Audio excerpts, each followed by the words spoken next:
So I'm making my autumn fruit jelly. I'm trying to use the least amount of electricity as I can because obviously the electric's gone so expensive. So I've actually lit my wood burner and I'm going to simmer my fruit on the wood burner for the start of the process to at least cut my cooking time in half on the main stove. So in my preserving pan I've got my apples, blackberries and damsons and water, and I'm going to cover it.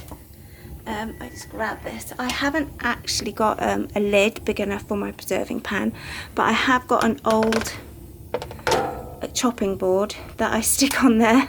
That'll help bring it to the boil. This is an old one, so it doesn't matter if it gets damaged. I have used it for this before. So I'll cover that up and bring it to the boil, and then I'm going to let it simmer away until it's all soft and pulpy.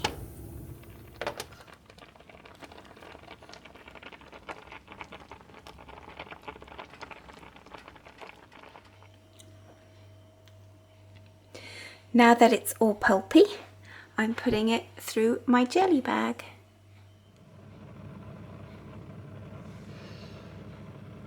So I've measured my liquid and put it back into my pan.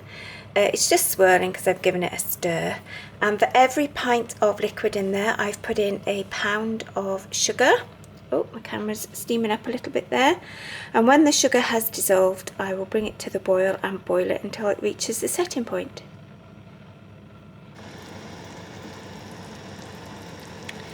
While I was dissolving the sugar, I just left it on a low heat because I didn't want the sugar to burn. And now it's all dissolved, I've got it on a high heat and I'm boiling it. I've scooped the scum off the top, and now I'm just waiting for it to hit setting point, which I'm going to test for now. Oh, steamed. So I don't know if you can see this, but I always test my jam to see if it's set by doing what I call the wrinkly finger method.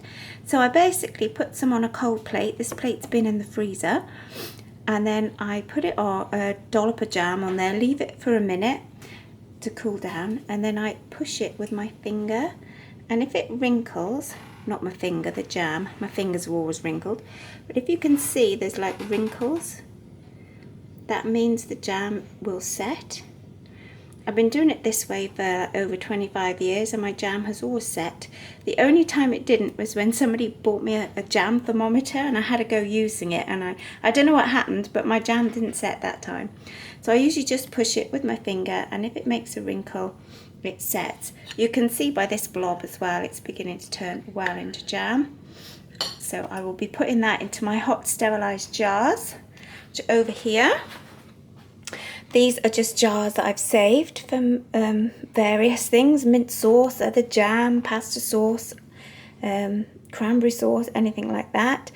And I gave them a good wash out in the dishwasher, and then I put them in the oven on a hot heat for about 20 minutes or so. And of course I never put the oven on for just one thing, so I've also got my tea cooking in there, and I've made a cake. So here is all my finished jam, or jelly I should say, autumn fruit jelly. And as you can see, it's setting nicely there. So all that's left for me to do is to put some labels on there and maybe a stamp. I got these from my children for Christmas. They're very cute. And they definitely were made with love. So there's my jam for the year, well, for the 6 months, because in the summer I'll make summer fruit jam. So there's all my jam. I used to give it away as gifts and things, but this year now, because of the cost of everything and the cost of making it, obviously with the electricity and everything, I'm probably just going to keep this for myself and have it as my jam for this year. And I won't be making any more. Usually make a lot more jam, but because of the price of electric, although I did manage to cut it down a bit, we're doing some of it on the wood burner, I still had to put it up to the boil and setting point on the stove. I don't think I would have liked to try and do that on the wood burner at this stage.